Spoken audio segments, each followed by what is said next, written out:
تم میں ایمان کی طاقت ہے۔ خالد رضی اللہ عنہ اپنے لشکر سے خطاب کر رہے تھے۔ یہ خدائے وحدہ لا شریک کا فرمان ہے کہ تم میں سے صرف 20 ایمان والے ہوں تو وہ 200 کفار پر غالب آئیں گے۔ آتش پرستوں کا لشکر اور ان کے ساتھی عیسائی بھاگ کر دور نکل گئے تھے۔ میدان جنگ میں لاشیں بکھری ہوئی تھیں اور ایک طرف مال غنیمت کا انبار لگا ہوا تھا۔ خالد رضی اللہ عنہ اس انبار کے قریب اپنے گھوڑے پر سوار اپنی فوج سے خطاب کر رہے تھے۔ خدا کی قسم، خالد رضی اللہ عنہ کہہ رہے تھے، قرآن کا فرمان تم سب نے عملی صورت میں دیکھ لیا ہے۔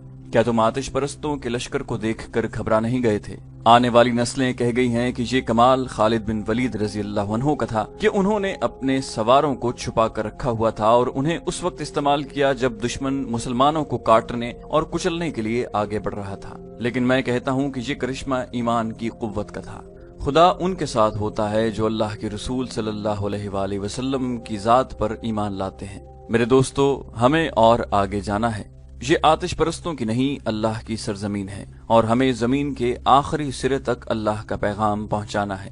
میدان جنگ فتح و نصرت کی نعروں سے گونج رہا تھا۔ اس کے بعد خالد رضی اللہ عنہ نے اپنی سپاہ میں مال غنیمت تقسیم کیا۔ معلوم ہوا کہ اب کے مال غنیمت پہلی دونوں جنگوں کی نسبت کہیں زیادہ ہے۔ خالد رضی اللہ عنہ نے حسب معمول مال غنیمت کا 5واں حصہ بیت المال کے لیے مدینہ بھجوا دیا۔ اس وقت تک آتش پرستوں کے سالار بہمن جازویہ کو پوری طرح یقین آ گیا تھا کہ اندرزگر کا لشکر مسلمانوں کے ہاتھوں کٹ گیا ہے، اور اندرزگر ایسا بھاگا کہ لاپتہ ہو گیا۔ بہمن جازویہ نے اپنے ایک سالار جابان کو بلایا۔ تم اندرزگر کا انجام سن چکے ہو، جازویہ نے کہا۔ ہمارے لیے کسرا کا حکم یہ تھا کہ ہم دجلہ میں اندرزگر کے لشکر سے جا ملیں۔ اب وہ صورت ختم ہو گئی ہے۔ کیا تم نے سوچا ہے کہ اب ہمیں کیا کرنا چاہیے؟ ہم اور جو کچھ بھی کریں، جابان نے کہا، ہمیں بھاگنا نہیں چاہیے۔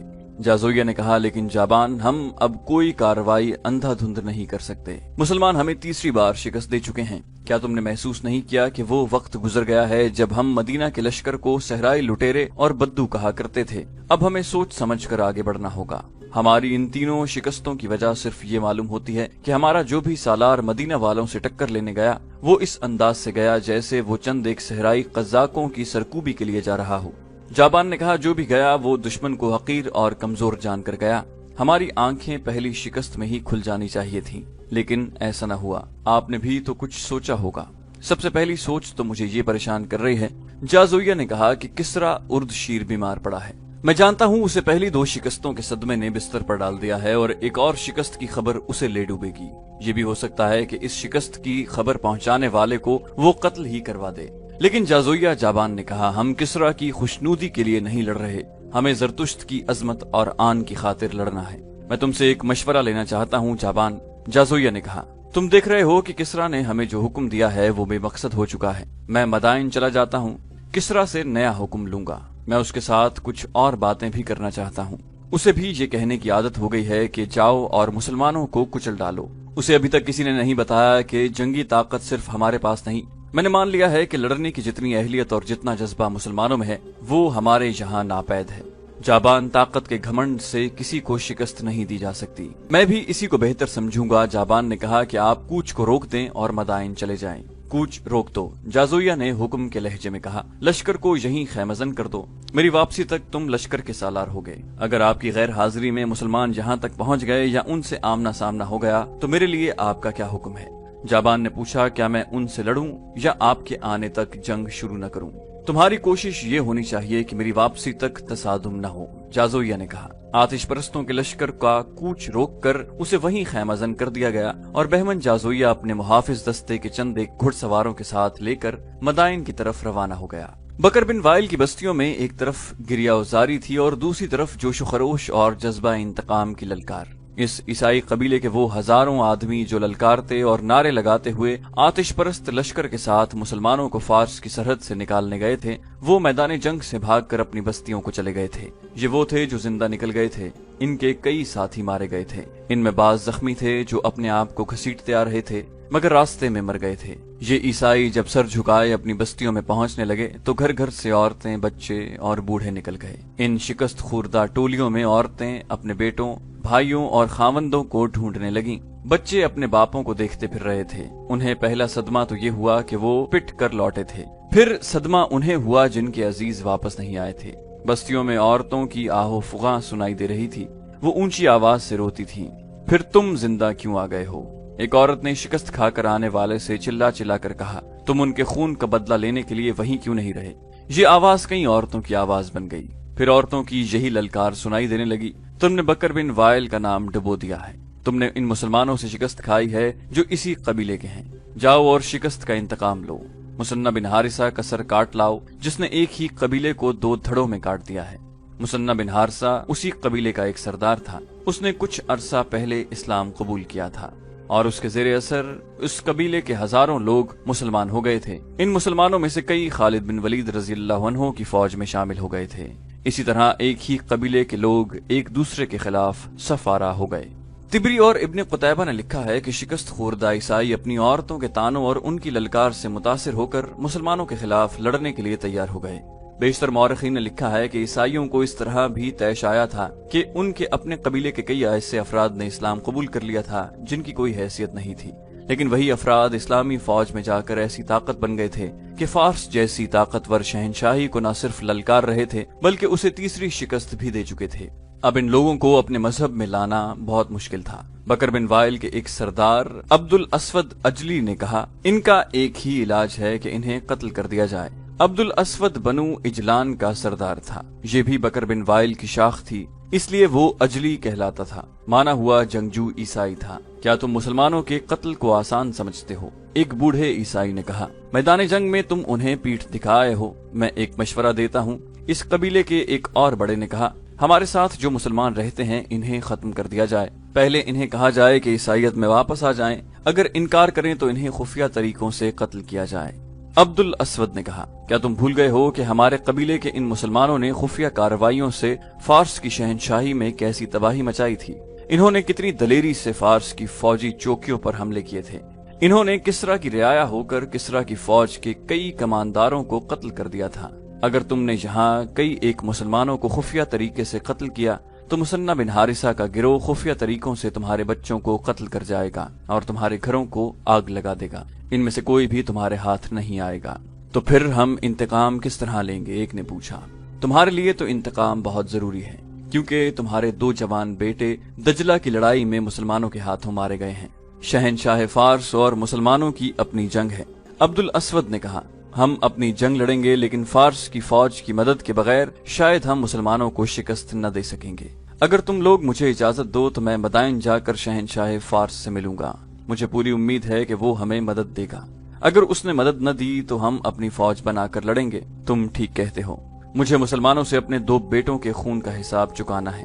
عیسائیوں کے سرداروں نے اسی وقت فیصلہ کر لیا کہ جس قدر لوگ مسلمانوں کے خلاف لڑنے کے لیے تیار ہو سکیں وہ دریائے فرات کے کنارے الیس کے مقام پر اکٹھے ہو جائیں اور ان کا سردار اعلیٰ عبد الاسود اجلی ہوگا۔ قبیلہ بکر بن وائل اور اس کے ذیلی قبیلوں کے جذبات بھڑکے ہوئے تھے، ان کے زخم تازہ تھے، مسلمانوں کے ہاتھوں ہلاک ہونے والوں کے گھروں میں ماتم ہو رہا تھا۔ ان حالات اور اس جذباتی کیفیت میں نوجوان بھی اور وہ بوڑھے بھی جو اپنے آپ کو لڑنے کے قابل سمجھتے تھے لڑنے کے لیے نکل آئے۔ یہ لوگ اس قدر بھڑکے ہوئے تھے کہ جوان لڑکیاں بھی مردوں کے دوش بدوش لڑنے کے لیے تیار ہو گئیں۔ عراقی عیسائیوں کے عزائم، جنگی تیاریاں اور الیس کے مقام پر ان کا ایک فوج کی صورت میں اجتماع خالد رضی اللہ عنہ سے پوشیدہ نہیں تھا۔ خالد رضی اللہ عنہ کی فوج وہاں سے دور تھی، لیکن انہیں دشمن کی ہر نقل و حرکت کی اطلاع مل رہی تھی۔ ان کے جاسوس ہر طرف پھیلے ہوئے تھے۔ عیسائیوں کے علاقے میں عرب کے مسلمان بھی رہتے تھے، ان کی ہمدردیاں مدینہ کے مسلمانوں کے ساتھ تھیں۔ مسلمانوں کی فتوحات کو دیکھ کر انہیں آتش پرستوں سے آزادی اور دہشت گردی سے نجات بڑی صاف نظر آنے لگی۔ وہ دل و جان سے مسلمانوں کے ساتھ تھے، وہ کسی کے حکم کے بغیر خالد رضی اللہ عنہ کے لیے جاسوسی کر رہے تھے۔ خالد رضی اللہ عنہ کے لشکر کے حوصلے بلند تھے۔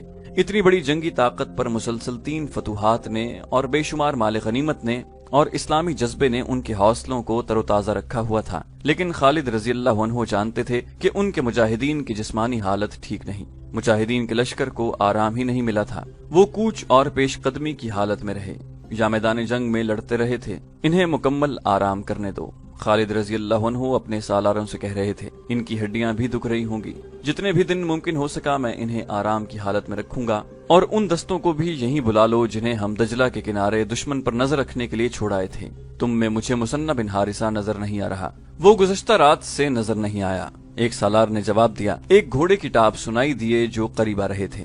گھوڑا خالد رضی اللہ عنہ کے خیمے کے قریب آ کر رکا۔ مثنى بن حارثہ آیا ہے، کسی نے خالد رضی اللہ عنہ کو بتایا۔ مثنى گھوڑے سے کود کر اترا اور دوڑتا ہوا خالد رضی اللہ عنہ کے خیمے میں داخل ہوا۔ تجھ پر اللہ کی رحمت ہو ولید کے بیٹے، مثنى نے پرجوش آواز میں کہا اور بیٹھنے کی بجائے خیمے میں ٹہلنے لگا۔ خالد رضی اللہ عنہ نے مسکراتے ہوئے کہا، خدا کی قسم ابن حارثہ، تیری چال ڈھال اور تیرا جوش بتا رہا ہے کہ تجھے کہیں سے خزانہ مل گیا ہے۔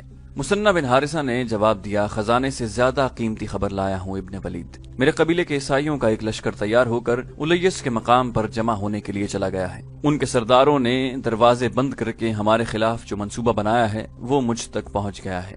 خالد رضی اللہ عنہ نے پوچھا، کیا یہی خبر لانے کے لیے تو رات سے کسی کو نظر نہیں آیا؟ مثنى نے جواب دیا، ہاں، وہ میرا قبیلہ ہے۔ میں جانتا تھا کہ میرے قبیلے کے لوگ انتقام لیے بغیر چین سے نہیں بیٹھیں گے۔ میں اپنا حلیہ بدل کر ان کے پیچھے چلا گیا تھا۔ جس مکان میں بیٹھ کر انہوں نے ہمارے خلاف لڑنے کا منصوبہ بنایا، میں اس کے ساتھ والے مکان میں بیٹھا ہوا تھا۔ میں وہاں سے پوری خبر لے کر نکلا ہوں۔ دوسری اطلاع یہ ہے کہ ان کے سردار اس مقصد کے لیے مدائن چلے گئے ہیں اور وہ اردشیر سے فوجی مدد لے کر ہم پر حملہ کریں گے۔ تو اس کا مطلب یہ ہوا کہ میں اپنے لشکر کو آرام کی مہلت نہیں دے سکوں گا۔ خالد رضی اللہ عنہ نے کہا، کیا تم پسند نہیں کرو گے جس طرح ہم نے دجلہ میں آتش پرستوں کو تیاری کی مہلت نہیں دی تھی، اسی طرح ہم عیسائیوں اور آتش پرستوں کے اجتماع سے پہلے ہی ان پر حملہ کر دیں؟ خدا تیری عمر دراز کرے ابن ولید، مثنى نے کہا، طریقہ یہی بہتر ہے کہ دشمن کا سر اٹھنے سے پہلے ہی کچل دیا جائے۔ خالد رضی اللہ عنہ نے اپنے دوسرے سالاروں کی طرف دیکھا جیسے وہ ان سے مشورہ لے رہے ہوں۔ ہونا تو ایسا ہی چاہیے، سالار عاصم بن عمر نے کہا، لیکن لشکر کی جسمانی حالت دیکھ لیں، کیا ہمارے لیے یہ فائدہ مند نہ ہوگا کہ کم از کم 2 دن لشکر آرام کر لے؟ ہاں ابن ولید، دوسرے سالار عدی بن حاتم نے کہا، کہیں ایسا نہ ہو کہ پہلی 3 فتوحات کے نشے میں ہمیں شکست کا منہ دیکھنا پڑے۔ خالد رضی اللہ عنہ نے کہا، ابن حاتم، میں تیرے اتنے اچھے مشورے کی تعریف کرتا ہوں، لیکن یہ بھی سوچ کہ ہم نے 2 دن عیسائیوں کو دے دیے تو کیا ایسا نہیں ہوگا کہ فارس کا لشکر ان سے آن ملے؟ عدی بن حاتم نے کہا، ایسا ہو سکتا ہے، لیکن بہتر یہ ہوگا کہ آتش پرستوں کے لشکر کو آنے دیں۔ یوں بھی تو ہو سکتا ہے کہ ہم بکر بن وائل کے عیسائیوں سے الجھے ہوں اور آتش پرست عقب سے ہم پر آ پڑیں۔ جس کو ہمارے خلاف لڑنا ہے اسے اس میدان میں آنے دیں جہاں وہ لڑنا چاہتا ہے۔ ابن ولید، مثنى بن حارثہ نے کہا، کیا تم مجھے اجازت نہیں دے گا کہ عیسائیوں پر حملے کی پہل میں کروں؟ تو نے ایسا کیوں سوچا؟ خالد رضی اللہ عنہ نے پوچھا۔ اس لیے کہ جتنا انہیں میں جانتا ہوں اتنا کوئی اور نہیں جانتا، مثنى بن حارثہ نے کہا، اور میں اس لیے بھی سب سے آگے ہو کر ان پر حملہ کرنا چاہتا ہوں کہ ان کے منصوبے میں یہ بھی شامل ہے کہ ان کے قبیلے کے جن لوگوں نے اسلام قبول کر لیا ہے انہیں قتل کر دیا جائے۔